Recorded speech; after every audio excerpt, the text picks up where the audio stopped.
तो मैं सबसे पहले सभी को प्रणाम करना चाहूंगा। और आज का ये जो दिन उत्साहित जो दिन निकला है हमारे पास, हमारे साथ, वो बहुत ही शानदार और आनंददायक है। सबसे पहले तो मैं एक छोटी सी कहानी के माध्यम से सबको रिलेट करना चाहूंगा कि एक बार एक गांव के अंदर एक बाढ़ आनी होती है।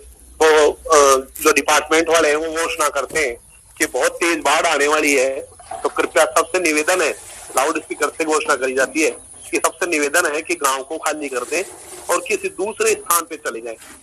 तो धीरे धीरे सारा गांव खाली होने लग जाता है। कुछ पहले जैसे ही लाउड स्पीकर से घोषणा होती है रवाना हो जाते हैं, कुछ थोड़ी देर बाद होते हैं, कुछ किसी के समझाने से होते हैं, कुछ और से होते हैं, और कुछ जब बारिश शुरू होती है तो होते हैं, और कुछ जब बारिश तेज होने लगती है तो रवाना होते हैं। और कुछ लोग ऐसे होते हैं कि वो जब पानी पैरों तक आ जाता है, घुटनों तक, तब होते हैं। उसके बाद भी एक ऐसे व्यक्ति होते हैं, मैं किसी जाति सूचक नहीं लूंगा, जब किसी जाति सूचक है, मैं खुद ब्राह्मण हूँ, तो इसमें कहानी में एक ब्राह्मण और ब्राह्मणी थे। वो लास्ट में भी इनको सब समझाते हैं कि भैया चलो हमारे साथ, यहाँ बहुत तेज बाढ़ आएगी और सब खत्म हो जाएगा। लेकिन वो कहते हैं हमने ठाकुर जी की बहुत सेवा करी है, प्लीज मेरा भाव समझे, कोई भी अन्यथा नहीं ले। कि वो उनको जब सब समझाते हैं तो ब्राह्मण और ब्राह्मणी दोनों कहते हैं कि नहीं, हमने तो ठाकुर जी की पूरी जिंदगी बहुत सेवा करी है और ठाकुर जी हमें बचाने जरूर आएगा। तो लगभग सब लोग चले जाते हैं। उसके बाद भी प्रशासन उनके लिए जीप भेजता है और कहता है भाई अभी भी आ जाओ, बारिश बहुत तेज आने वाली है और बाढ़ बहुत ज्यादा आएगी, तो कुछ भी नहीं बचेगा। लेकिन वो फिर भी उसको कहते हैं नहीं, ठाकुर जी हमारी रक्षा करेंगे। उसके बाद प्रशासन उनके लिए थोड़ी देर बाद नाव भेजता है कि भैया अब तो पानी सर से ऊपर, सर तक, गले तक आ गया है, तो आप अब तो आ जाओ, नहीं तो बचोगे नहीं। फिर भी वो कहते हैं नहीं, ठाकुर जी हमारे को बचाएगा। फिर वो छत पे चले जाते हैं और पानी और ऊपर आ जाता है, लगभग छत पे पानी आने लगता है। तो एक हेलीकॉप्टर प्रशासन भेजता है और उनको लगाता है कि साहब अभी भी टाइम है, आप इसको रस्सी को पकड़ो और आ जाओ। लेकिन वो कहते हैं नहीं, हमने ठाकुर जी की बहुत सेवा करी है और ठाकुर जी हमारे को जरूर बचाएंगे। लेकिन जो होना होता है वो होता है और उनकी ये लीला समाप्त हो जाती है। वो जब स्वर्ग में जाते हैं तो स्वर्ग में जाने के बाद में उन्होंने बहुत सेवा करी थी ठाकुर जी की, तो स्वर्ग तो मिलना ही था। स्वर्ग में जाने के बाद में वो चारों तरफ बहुत आनंद होता है, नर्तकियां नाच रही है, चारों तरफ आनंद ही आनंद हो रहा है।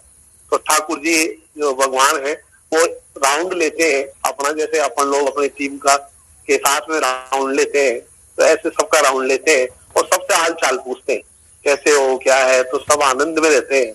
लेकिन एक कोने के अंदर वो ब्राह्मण और ब्राह्मणी रहते हैं, वो गुमसुम, उदास और गुस्से में बैठे रहते हैं। तो ठाकुर जी उनके पास जाते हैं और पूछते हैं भाई क्या बात है, आप स्वर्ग में हो, इसका आनंद लीजिए, आपने पूरी जिंदगी बहुत अच्छी सेवा करी है, तो आपको स्वर्ग नसीब हुआ, इस स्वर्ग के आनंद लीजिए। तो वो गुस्से में ठाकुर जी को कहते हैं कि ठाकुर जी हमने पूरी जिंदगी आपकी सेवा करी, लेकिन आप हमको बचाने नहीं आए, इस बात का हमें बहुत दुख है और अफसोस है और गुस्सा भी है। तो ठाकुर जी ने उनको बताया कि भैया ऐसा है, अगर मैं बचाने नहीं आता तो लाउड स्पीकर से जो घोषणा हुई थी वो किसने करवाई थी, वो जो जीप भेजी थी वो किसने भेजी थी, जो नाव भेजी थी वो किसने भेजी थी, और तुम तो इतने अच्छे भगत थे कि तुम्हारे लिए तो मैं खुद हेलीकॉप्टर लेके आया था, लेकिन तुम मुझे पहचान नहीं पाई, इसका तो मेरे को क्या दोष है।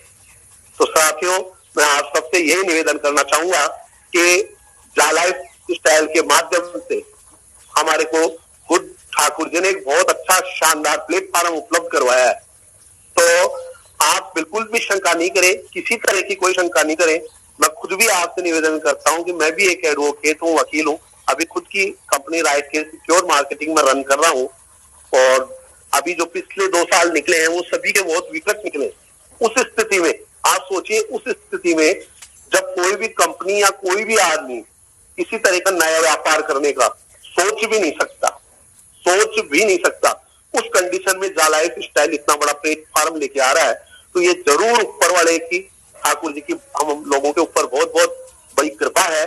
और वो सभी लोग जो हम लोग इसमें शामिल हो चुके हैं, वो सभी लोग बहुत सौभाग्यशाली और भाग्यशाली है और मेरा सबसे निवेदन है कि उस रस्सी को बिल्कुल पकड़ लीजिए और कस के पकड़ लीजिए और अपने जितने भी मिलने जुलने वाले हैं उनको ईश्वर का जरूर आनंद दिलाइए। मैं इसी बात के साथ में अपनी बात को विराम दूंगा और बहुत बहुत धन्यवाद। और मैं आज काफी हर्षित हूँ, बहुत आनंद में हूँ कि उन लोगों को जरूर जवाब मिल गया आज जो कहते थे कि चलनी ही नहीं होगी।